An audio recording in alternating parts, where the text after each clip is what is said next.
السلام عليكم ورحمة الله وبركاته. ازيكم يا حبايبي، عاملين ايه؟ يا رب يومكم كله يكون خير وبركة ان شاء الله.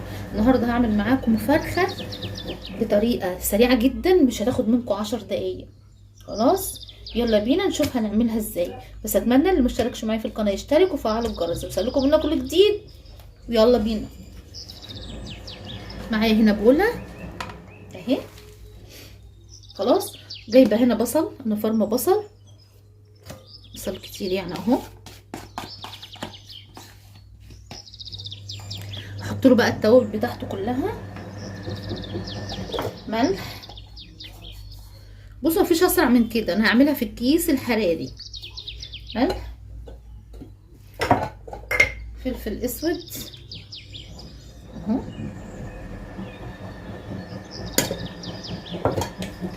بهارات جرم مسله اهي. البهارات دي موجوده عند العطار، لو مش موجوده 7 بهارات عادي مفيش مشكله خالص. ده خلنجان عشان يسرع تسويه الفراخ وفي نفس الوقت بيديها طعم حلو قوي. بهارات فراخ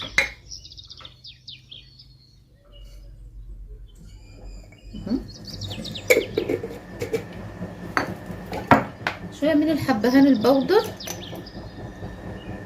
رشه بسيطه خالص لان الحبهان ريحته نفاذه. الموضوع مش كتير يعني، هو متهيأ لكم ان هو كتير لان المعلقه اللي هي صغيره. هدعك بقى قوي كده. بصوا يا جماعه، انا ما بحطش زيوت، ما بحطش دهون خالص خالص. تمام.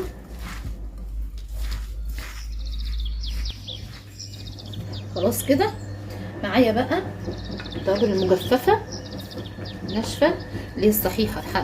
طبعا الحبهان انا حطيت بودر، معايا بس قرنفل لورا وايه وقرفه عاديه، احطهم كده اهو. خلاص اقلبهم.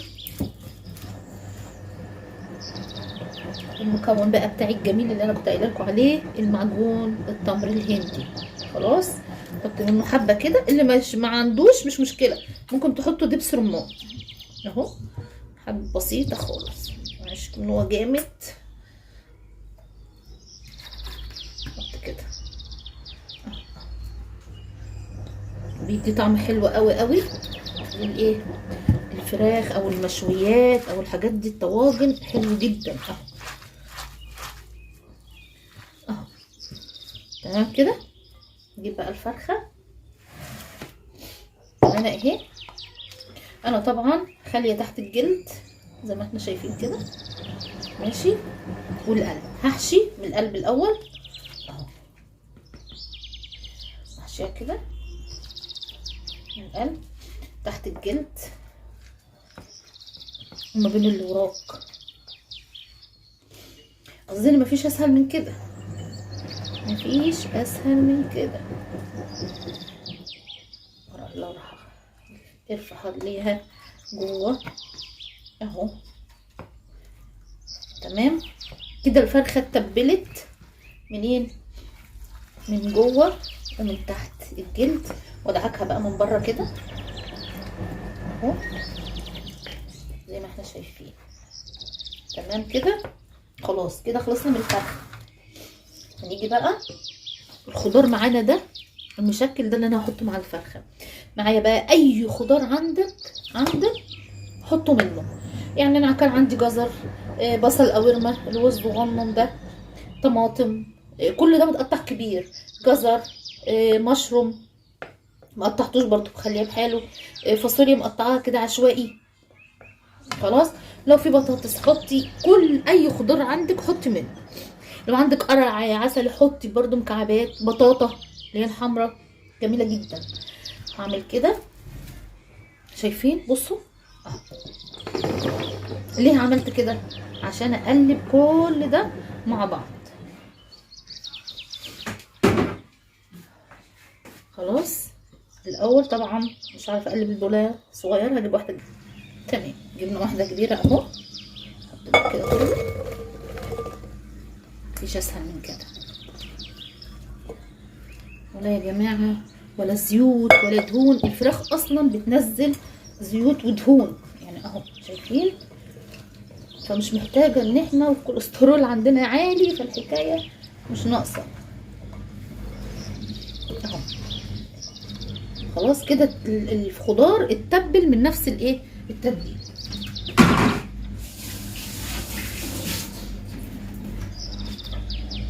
معايا بقى هنا ايه كيس حراري، الصينيه اللي هحط فيها كيس حراري اهو. هنا بقى انا جبت كيس كبير، كيس اكبر، هعمله كده معلش الخلوصه. احط شويه من الخضار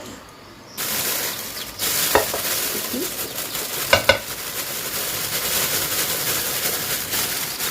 من الخضار كده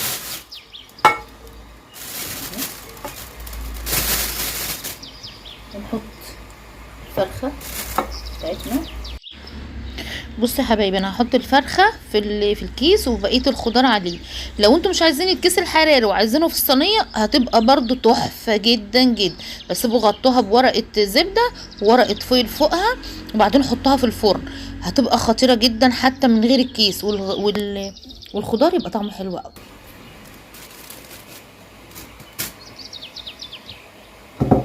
بقيه البصل اللي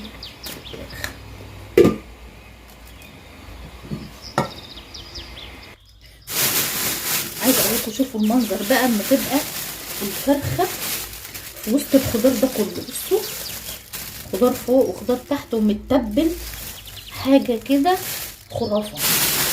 هقفل الكيس كده بالقفل بتاعه او بالسلكه بتاعته دي.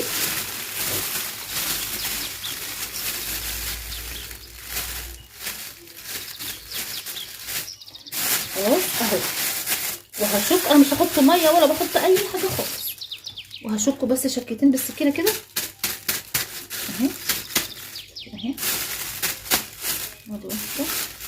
جدا بس كده خلاص.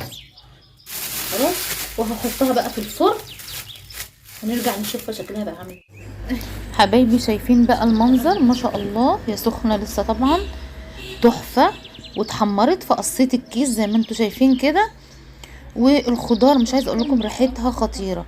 يلا اتمنى بقى ايه الفيديو يكون عجبكم، واشتركوا في القناه. السلام عليكم ورحمه الله وبركاته.